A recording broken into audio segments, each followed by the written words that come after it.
Just a second.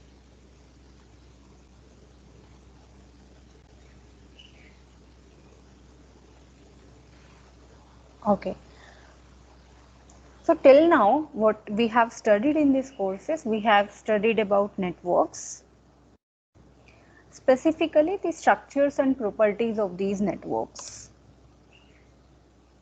And when we talk about the structure and properties of these networks, we also studied about how one can quantify the properties of individual nodes in terms of centrality measures. So we have looked at networks, their properties, specifically about your real world social networks and other complex networks, and in addition properties of nodes as centrality measures. Now we are shifting gears in terms of we are not no more going to look at about these networks, rather we are going to look at what do these networks do. And when we say what do these networks do, we'll mostly focus our attention on the friendship networks and the human contact networks. Essentially, we are going to look at these certain things which diffuse on these networks, and again mostly about the people's networks. How are people connected to each other?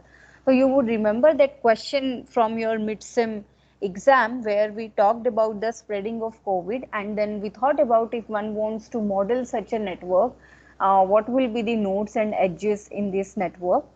And we realize that nodes should be the people in this network and edges should be whenever two people come in contact with each other, we should have an edge between them. So in that terms, if I am given a social network or a contact network, so disease is the first thing which can spread over such a network.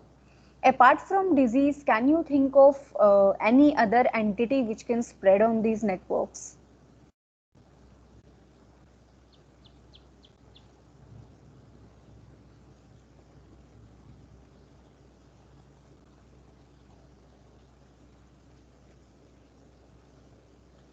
What else?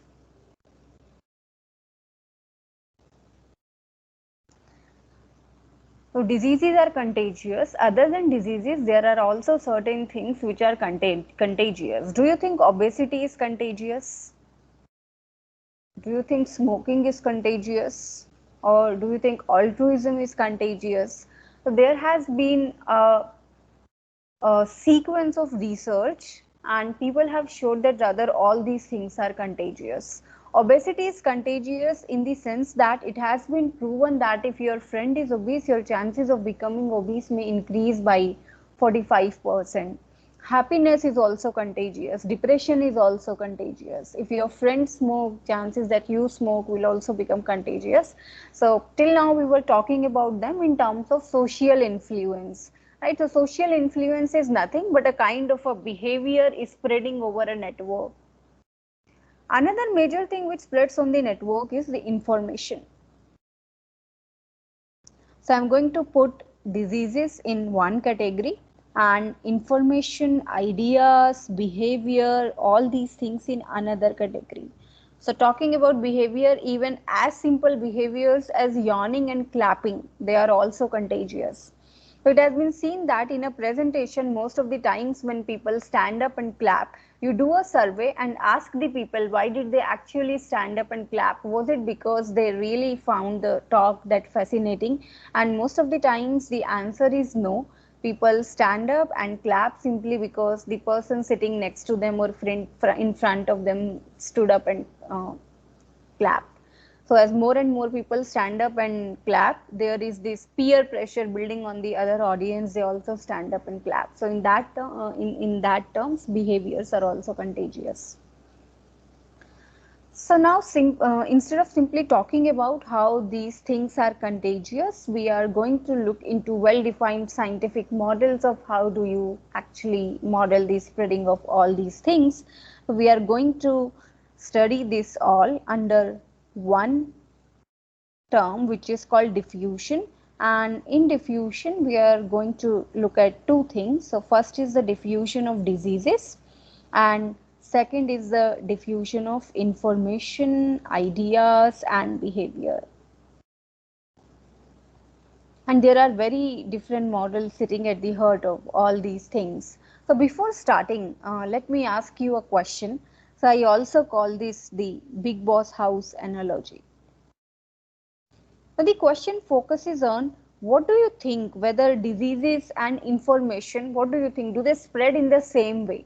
So assuming that the network is the same, let's say there are people in a classroom and a disease is spreading and an information is spreading, do they spread in really the same way? So to give you a better idea of this, assume that you are a part of this big boss house. So you are in the big boss house and you do not have any mobile phones or laptop or stuff, so that you can talk to the people virtually. Whenever you have to talk to anyone else in this big boss house, you'll have to meet them physically. And now the question is, let's say you are talking to a friend of yours, both of you meet physically. Now there are two things. So first thing is, this person might be carrying a contagious virus, and so when you are doing this transaction or when you are talking with this person, two things are there. So first thing, this person might be carrying a contagious virus, and second thing, this person might be carrying a antidote or a vaccine for a virus. So a virus is really spreading in this big boss house, just like the actual real world scenario of what is happening today. A virus is spreading. On the other hand, there is an awareness about a vaccine which is spreading and certain people are getting vaccinated. So the question is, you meet this guy over here. So there are two things which can happen. This person might be infected and he can infect you. So assuming this person is infected, he can infect you. So if he infects you, we say that you also catch that virus or you also catch the disease. Second thing, this person might be carrying a vaccine with him. So assume this person is carrying a vaccine with him in the form of an injection, and he is telling you that this is a very good antidote against the disease, and if you give this guy permission, he'll inject it into your body. So will you allow him? What do you think? Whether it's the virus which will spread or faster, or whether it's the vaccine which will spread faster?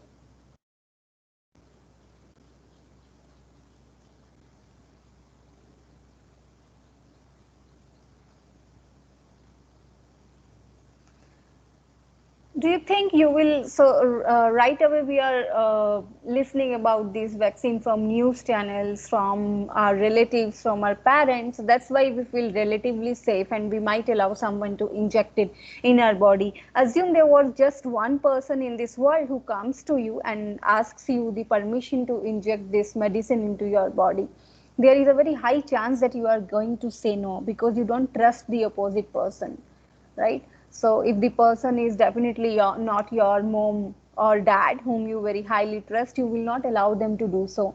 On the other hand, in the case of a disease, there is no such concept. So in the case of a disease, there is no such point as allowing me to pass on a disease. So essentially there is no choice. If someone comes to me and he is infected with a disease, there is a pretty good chance that I'll also catch the disease. On the other hand, if someone wants to give me an information, it's totally up to me to accept or discard that information. And most of the times we accept an information only when we see a number of people around us uh, in support of that particular information. So that's the difference between the spreading of a disease and information, which is essentially called social reinforcement. Hence, in the case of a disease, you do not require any social reinforcement. So, if you meet someone who is having a disease, there is a pretty good chance that you'll also have the disease. On the other hand, if it is an idea or information, you will require multiple exposures, or you will require multiple people to tell you that this vaccine is safe. Only then you will proceed further. So in that sense, we need to model the spreading of a disease and spreading of an idea, information or behavior in two different ways. So now coming to the first question. So today we are starting off with diseases. How do you model the spreading of a disease? And people have been doing this in today's time. Social network scientists, they are trying to predict till when this corona will last, whether it's going to be an epidemic or not, and stuff like that.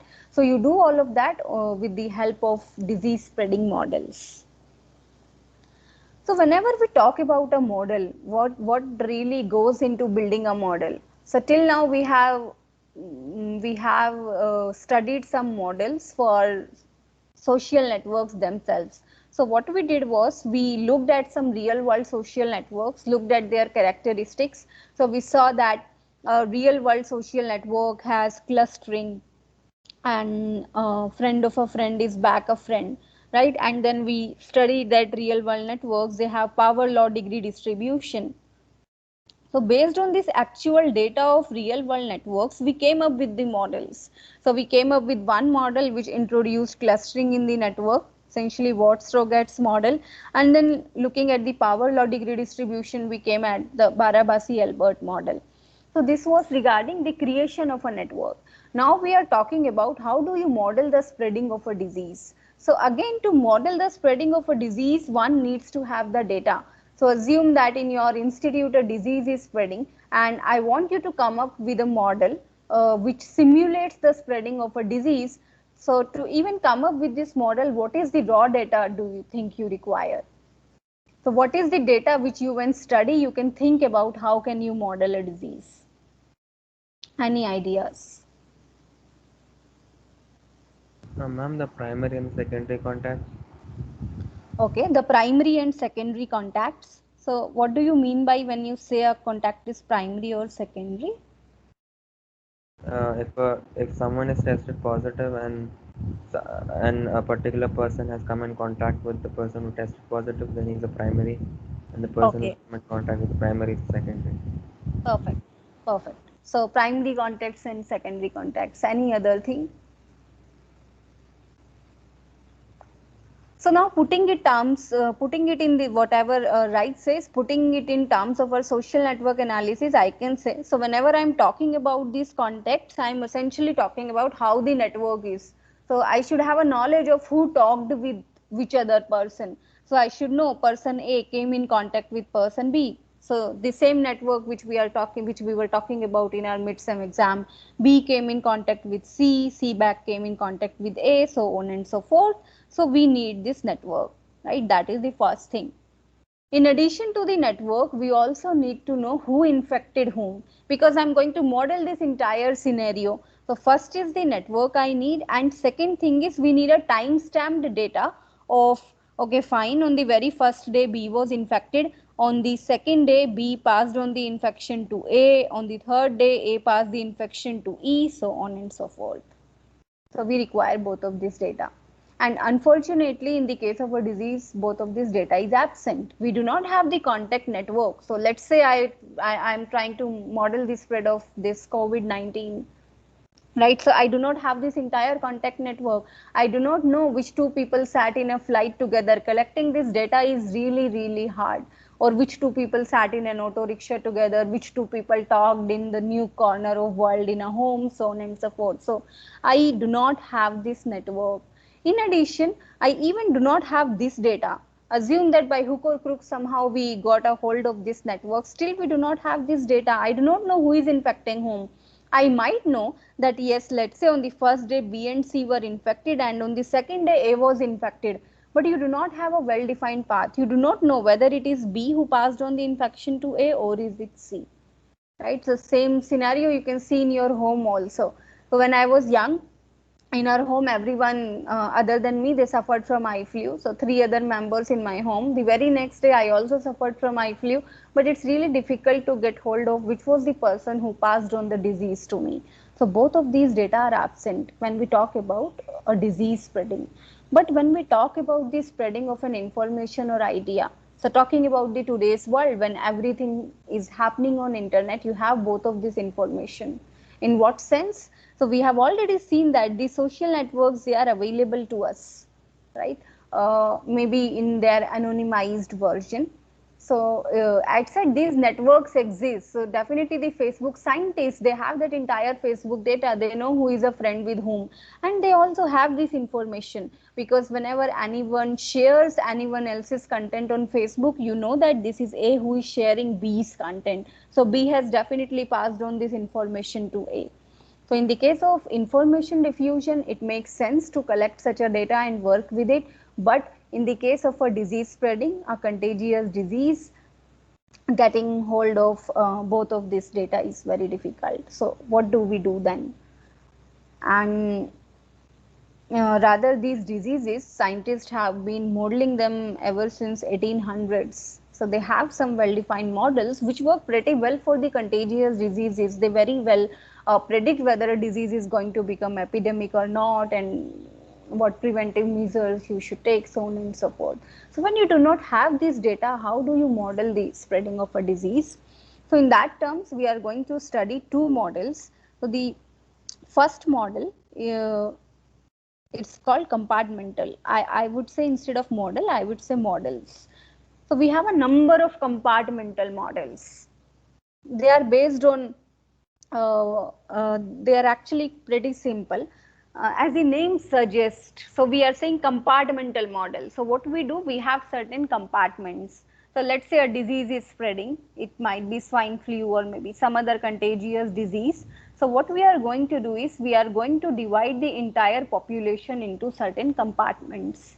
So right now, I'm working with one of these two kinds of diseases. So I'm going to work with those diseases in which either a person is definitely going to die at the end.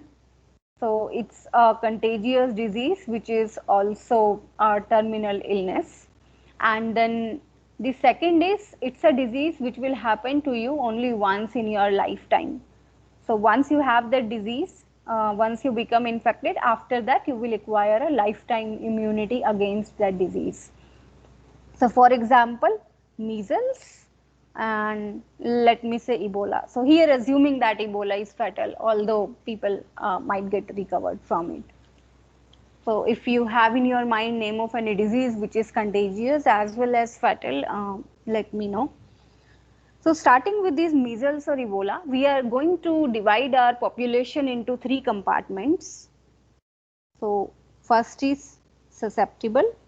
Susceptible compartment consists of all those people who are susceptible to the disease. Basically, they can catch the disease as and when they come in contact with an infected individual. Second compartment is infected, consisting of all those people who are infected.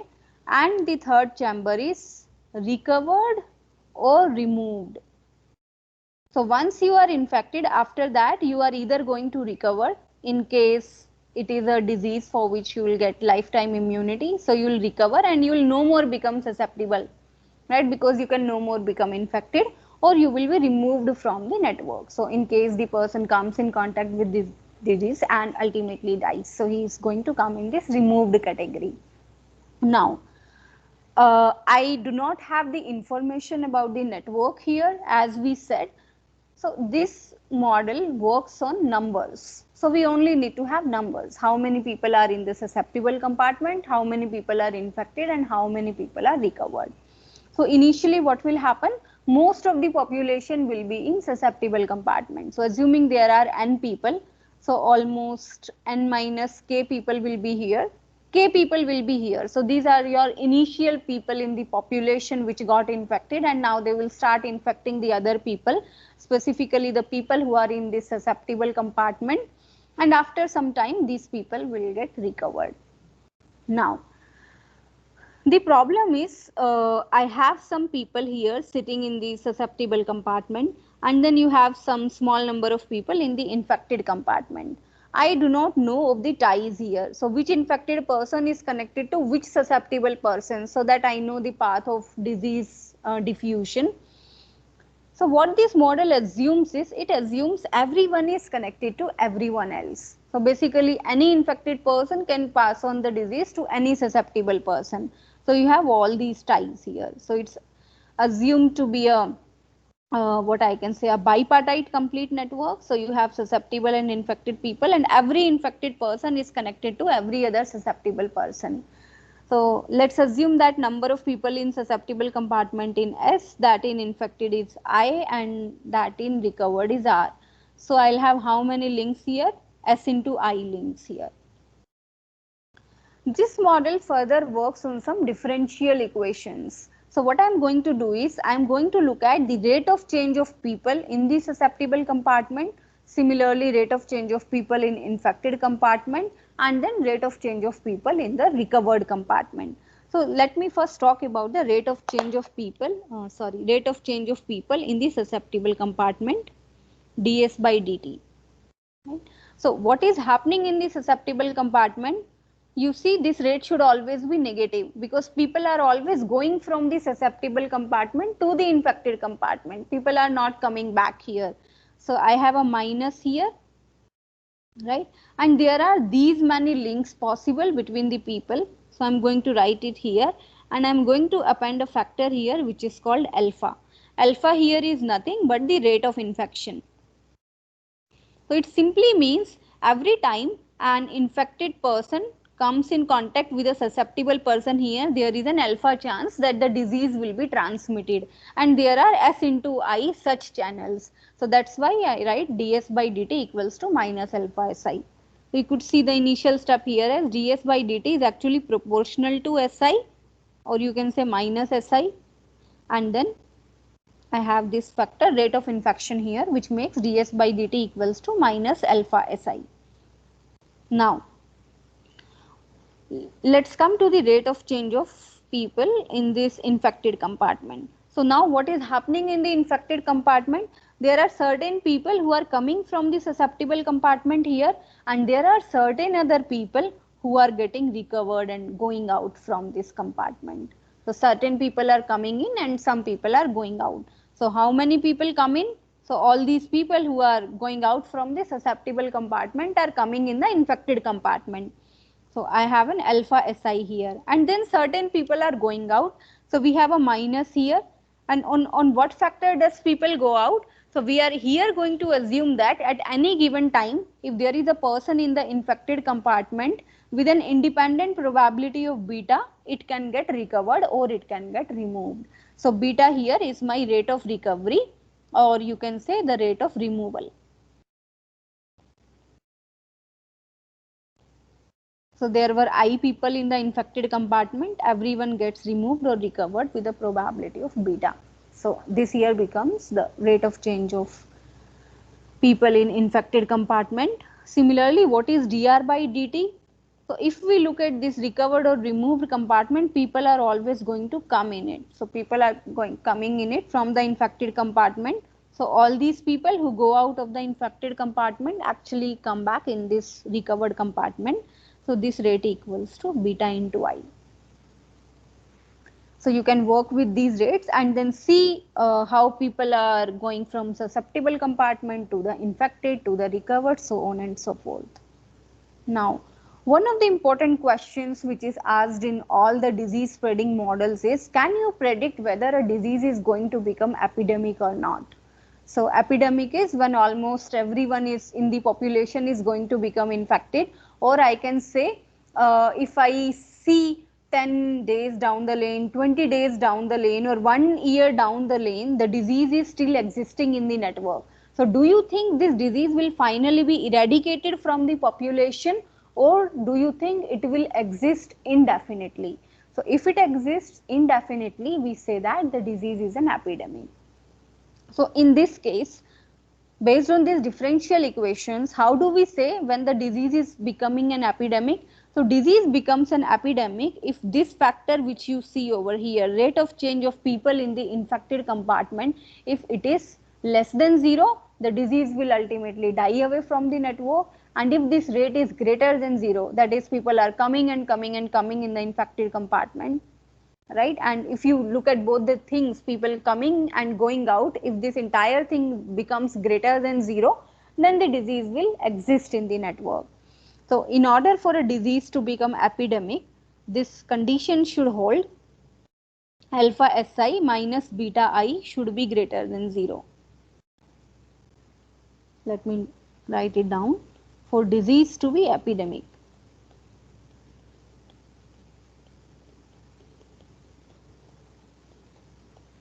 and then you solve this equation, you will see something interesting. So I can write it like this: I gets cancelled. So actually if you see, number of people in the infected compartment do not matter, and then you get this fine formula here: alpha s divided by beta is greater than 0. So if this entire thing is greater than 0, your disease is going to persist in the network. If somehow you make this factor less than 0, your disease will die away from the network. And this entire thing, so whenever you look at any research paper or any blog which talks about the spreading of a disease, there is this number which they talk about, which is called a reproductive number. And they'll tell you, if this reproductive number is greater than 0, the disease is going to be an epidemic. If it is less than 0, the disease is going to die away from the network. So reproductive number makes a very important impact in the sense that I know that, let's say here it is 0, right? Let's say my reproductive number is, I'm very sorry, it's not 0, it's 1 here, right? It's 1. So it's important in the sense that, let's say my reproductive number is slightly above 1, let's say it is 1.1, then I know that this disease is going to become an epidemic. If I can do something to get this number slightly below 1 and make it, let's say 0.9 from 1.1, somehow reducing it by 0.2, I can make a drastic change in the sense that my disease from being epidemic, it will now become a non-epidemic disease. And how do you do that? The answer is in these three factors. So what I want to do is, I want to bring this entire factor down. So I can either reduce alpha, I can either reduce S, or I can increase beta. So if I do any of these three things, I can bring down this reproductive number from 1 to maybe a slightly lesser value. Now the question is, how do you do that? So how do you reduce the value of alpha? What is alpha? Alpha is nothing but my rate of infection. How do you reduce the rate of infection? You can reduce it by creating more awareness between people, asking them to take preventive measures, to be more hygienic, have better health measures, so that way the disease will impact them lesser, right? So that's how you can decrease the rate of infection. S. How can you decrease S? So what was S? S is the number of people in the susceptible compartment. And how do you reduce those number? So I want to take people out from the susceptible compartment. And we do that by quarantining, right? So once you quarantine a people, people no more come in contact with these infected individuals. The last way, you increase the value of beta. How do you increase beta? Beta is nothing but your recovery rate. So how can you boost the recovery rate? Maybe by introducing a vaccine. Okay.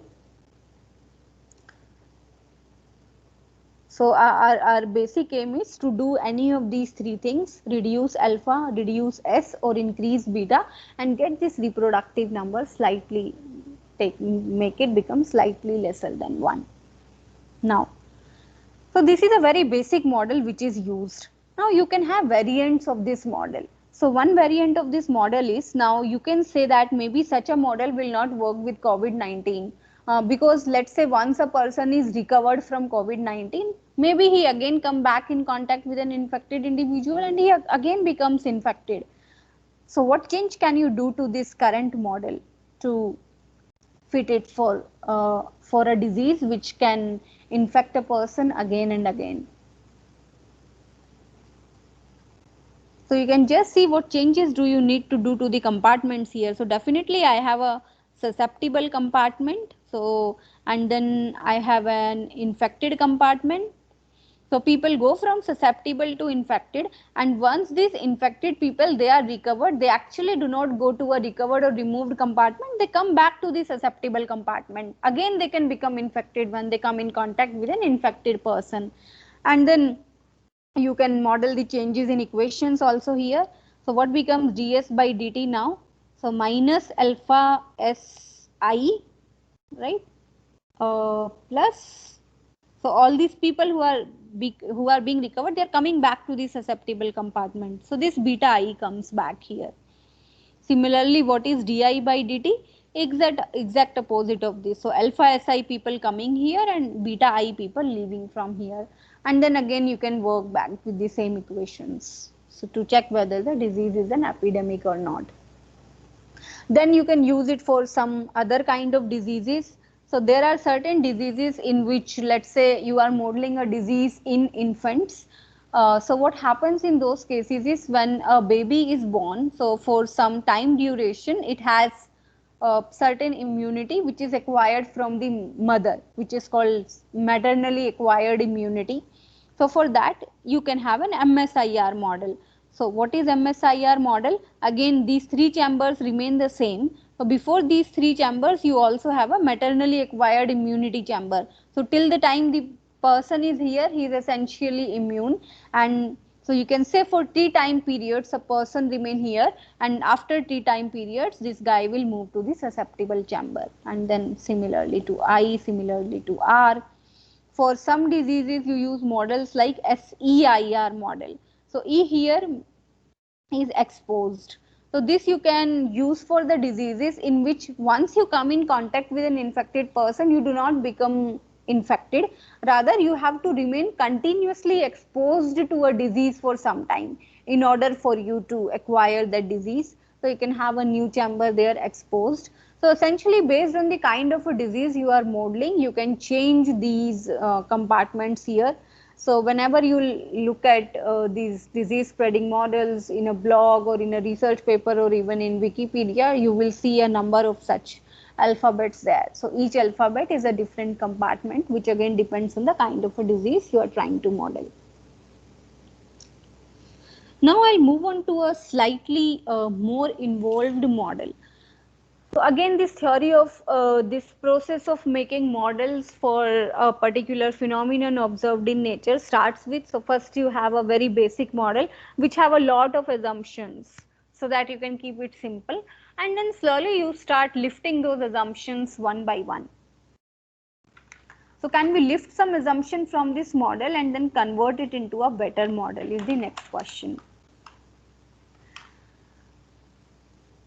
So I'm going to lift one assumption here.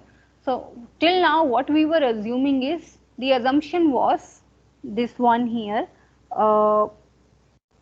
this one, right? So every infected person is connected to every other susceptible person, which is not so, right? It's not that everyone is connected to everyone else in the world. So we are going to lift this assumption from here, moving to a second model, which is called the branching model. Branching model is quite similar to the same model. The difference is parameters are slightly different, and here again we do not know the exact connections, which person is connected to which other person, but we take a number and we say that on an average a person is connected to 100 other people, something like that. So in general we can say that one person is connected to k other people instead of being connected to everyone else in the world. So the model goes like this. So it starts with an infected individual. So I am focusing on an infected individual here. So this infected individual is connected to k other people. So in this particular diagram, the value of k is 4, and then each of these persons is again connected to 4 other people. Each of these people will be connected to 4 other people, so on and so forth. Now this model works on two parameters. So the first parameter is k itself. So k is the number of people which every person is connected to, or the number of children of every node in this tree. And another parameter is p. So p is the probability that if a person is infected, with what probability does he pass on the infection. So what is the probability that this guy can infect this guy? What is the probability that this person can infect this person or this person or this person? So that is p. So p, you can also call it, it is the contagiousness of the disease. So if a disease is very highly contagious, maybe its p value is close to 0.8.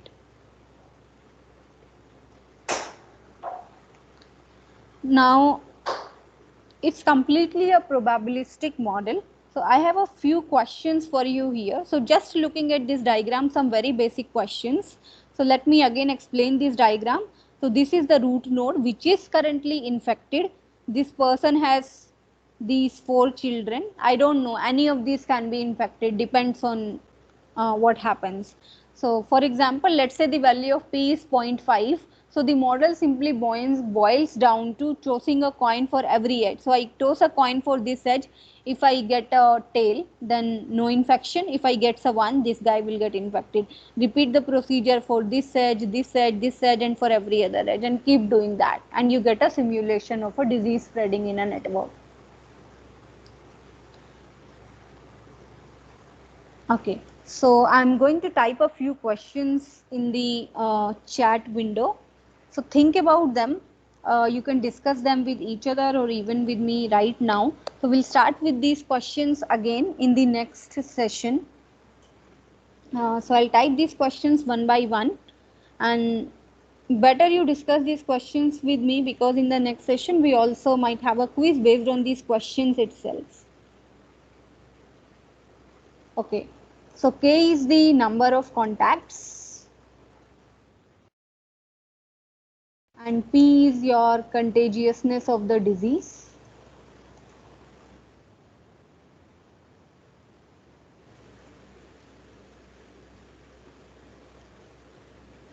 So the questions are, so the first question is, what is the expected number of people? Few more things, yes, here. So this first guy over here in this network, I call this one to be level 0. This one is level 1. This one is level 2, so on and so forth. So always remember that root is at level 0. So the question is, what is the expected number of people? Uh,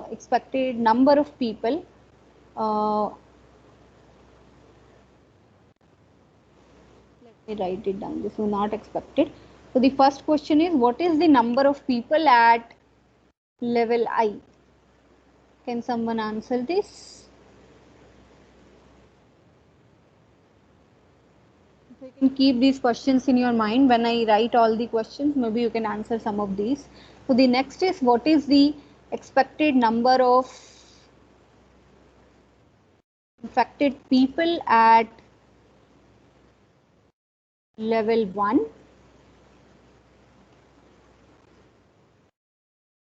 What is the expected number of people at level 2?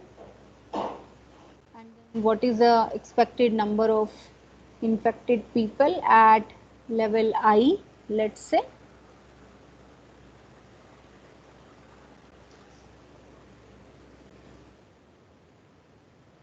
Given a node, next question, given a node at level I,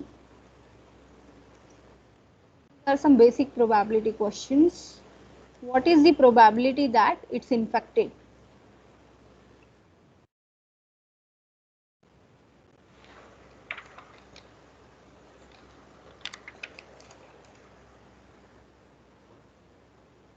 Next question, what is the probability that at least one node at level 1 is infected?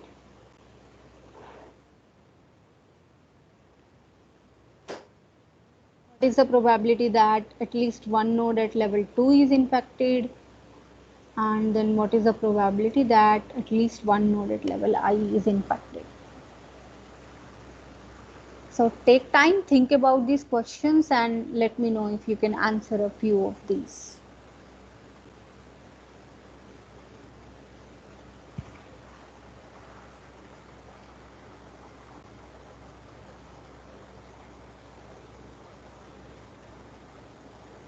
You can also type your answers in the chat window.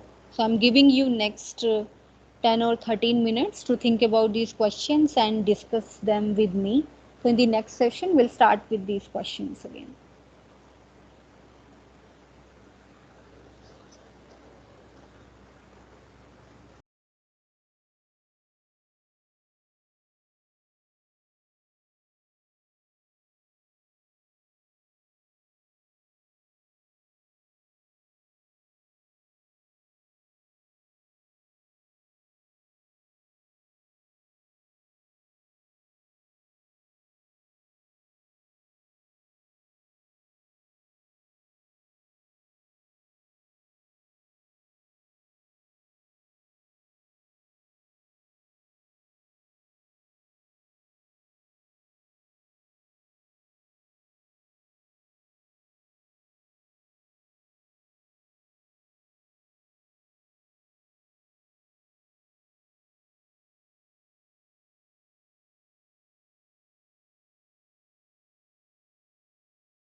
Okay, students, if there are no doubts, you can leave now. Just remember, tomorrow is a holiday, so we'll be having our next class on Friday. Oh, ma'am, why is it a holiday tomorrow? Tomorrow is Ramjan, I think. No, Just give me a second. Didn't you people get a notice? we didn't actually. Just a second, I'll tell you. Give me a second. Why is it a holiday? Tomorrow is 21st, right? It's Shri Ram Navami. Oh, okay. Thank you, ma'am.